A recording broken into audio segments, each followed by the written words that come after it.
Samantha Jackel is now a public speaker. She's written this book called My Purple Pants, which has been translated into a number of languages and has been recently recognised with the title of Bernardo's Mother of the Year in Victoria.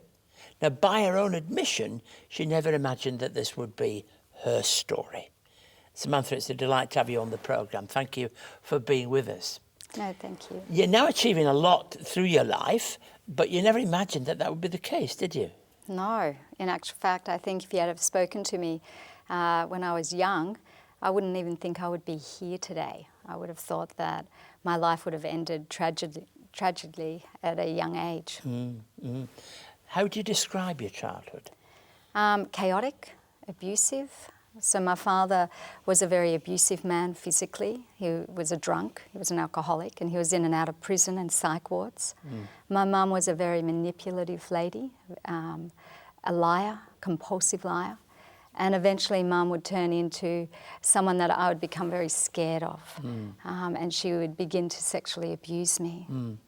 So if you talked about abuse, we naturally think, don't we, that this is the man. We don't think of it as the woman, do we? Yeah, we never think of it as a woman. So even as a kid, I'd get often asked, is my stepfather or is my stepbrothers touching me or playing with me in a way they shouldn't be? And I would always look at them surprised. I loved my stepfather and say, no, there's no way he would touch me. But no one inquired about my mum. And along your journey, you had this encounter with a Christian woman from the Salvation Army. Tell us how that works out and how the Purple Pants become part of the story. Yeah. Look, I was 5 and my mum and dad were yelling all the time. So as a 5-year-old, I packed a suitcase and decided to run away from home. And ran out the front door and around the corner and went smack bang into a lady that was dressed in black. I just remember seeing this figure that was in black in a skirt, and she had a little red thing on her hat holding newspapers. And she looked at me and asked where I was going, and I just looked at her scared. And she bent down and she said, may the Lord be with you always. And at that point my sister yelled at me to come back to the house. So I ran back to my sister. But her words rang in my ears as that little 5-year-old forevermore. Now, what about these purple pants? Yeah, well, look, that happened a little bit later on when I was 13. The abuse at home was really bad. It was not verbal, it was sexual. And so I had saved up $6 and decided to buy myself a brand new pair of pants and rode my bike down the street. I tried them on in a shop, these beautiful purple corduroy pants, and went to the counter to buy them, and they were way more than my $6. So I decided to lay by them and rode my bike all the way home. And on the way home I was thinking how stupid I was because I was never going to be able to pick them up.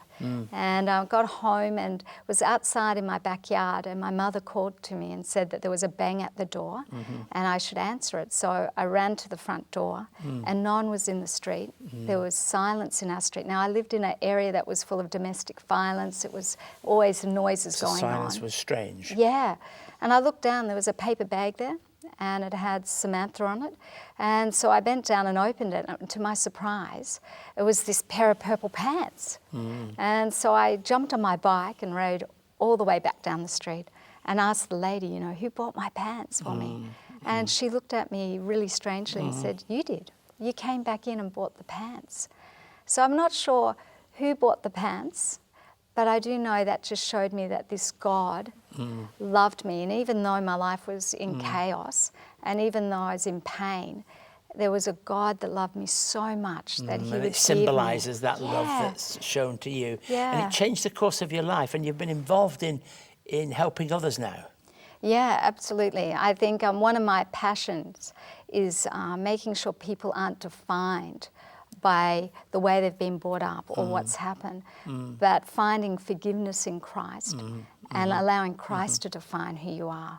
So important, isn't it? How did the book come about? Yeah, look, it was a big thank you. I think if you talk to people that are abused, we always want to thank those that helped us. We don't feel like we can thank them enough. So it was my way of thanking all the people along the way and making that a public thank you. Samantha, to people listening, if there is somebody sharing with us, and there often are people in these situations, been a victim of abuse or who have a loved one who's been abused and is battling to overcome that experience, what would you say to them? Look, I think forgiveness, and I think you can only have forgiveness when you know the forgiver. And true forgiveness will set you free from all those things of the past. It doesn't take away the memories, but it brings a healing to every part of your being, and it restores you and allows you to be defined by Christ, not by your situation. And that leads me on just to ask one final question. How has the Christian faith influenced your story? Oh, completely influenced it. It's transformed my life. God completely transformed this girl's life.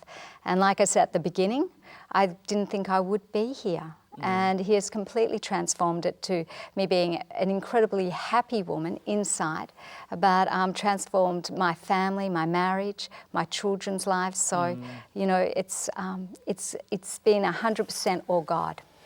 So you're now defined by that, and we're delighted about that. Thank you for sharing your story with us, Samantha.